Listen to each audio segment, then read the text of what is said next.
ಹೆಂಗಿತ್ತು ಕ್ಲಾಸ್ ಇವತ್ತು? ಚೆನ್ನಾಗಿತ್ತು. ಓಕೆ. ಅದೇನಾಯ್ತಂದ್ರೆ ಏನಾಯ್ತು? ಕ್ಲಾಸ್ನಲ್ಲಿ ಬ್ರೇಕ್ ಇದ್ದಾಗ ನಾನು ಮತ್ತು ನನ್ನ ಫ್ರೆಂಡು ಮಾತಾಡ್ತಾ ಕೂತ್ಕೊಂಡಿದ್ವಿ. ಓಕೆ. ಅವಳೇನಂದ್ಲು, ಅವಳ ತಂಗಿ, she is about 5 to 6 years old.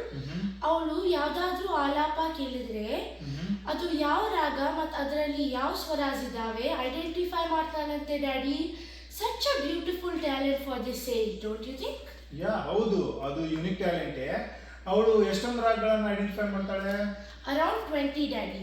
ಓ, ಹಂಗಂದ್ರೆ ನೀನು ನಾಳೆ ಕ್ಲಾಸಲ್ಲಿ ಅವಳಿಗೆ ಹೇಳು. ಆಸ್ಟಿನ್ ಕನ್ನಡ ಸಂಘದವ್ರು ನಡೆಸ್ತಾ ಇರೋ AKS Got Talent ಅನ್ನೋದು ಒಂದು ಪ್ರೋಗ್ರಾಮ್ ಇದೆ, ಅದರಲ್ಲಿ ಪಾರ್ಟಿಸಿಪೇಟ್ ಮಾಡಕ್ಕೆ ಹೇಳು ಅವಳಿಗೆ. ಅವಳು ವಿನ್ ಆದ್ರೂ ಆಗ್ಬೋದು. Yeah daddy, I tell her right tomorrow. Okay. ಶಿವನೇ ಶಾಂಬಲಿಂಗ, ಇದ್ರೊಳಗೆ ಯಾ ಕ್ಯಾಟಗರಿ ವಿಡಿಯೋಸ್ ಮಾಡೋಣ ಅಂತ ಏನಾದರೂ ಯೋಚನೆ ಮಾಡ್ತಿದ್ರೆ ಒಂದು ಸ್ಟಂಟ್ ಮಾಡಿರಿ, ಮಿಮಿಕ್ರಿ ಮಾಡಿರಿ, ಡ್ಯಾನ್ಸ್ ಮಾಡಿರಿ, ಯಾವುದಾದ್ರೂ ಇನ್ಸ್ಟ್ರೂಮೆಂಟ್ ಬಳಸ್ರಿ.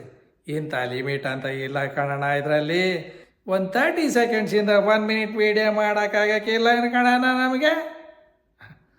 AKS ಥರ ನಮಗೆ ಅಂತ ಮಾಡಿರೋ ಈ ಡಿಜಿಟಲ್ ಪ್ಲ್ಯಾಟ್ಫಾರ್ಮ್ನ ನಾವೆಲ್ಲರೂ ಉಪಯೋಗಿಸ್ಕೊಳ್ಳೋಣ. ಮಕ್ಕಳಿಗೆ, ನಮಗೆ ಎಲ್ಲರಿಗೂ ಒಂದು ಅವಕಾಶ ಮಾಡಿಕೊಟ್ಟಿದ್ದಾರೆ. ವಿಡಿಯೋ ಮಾಡಿ AKS Got Talentಗೆ ಅಪ್ಲೋಡ್ ಮಾಡೋಣ. ಬನ್ನಿ.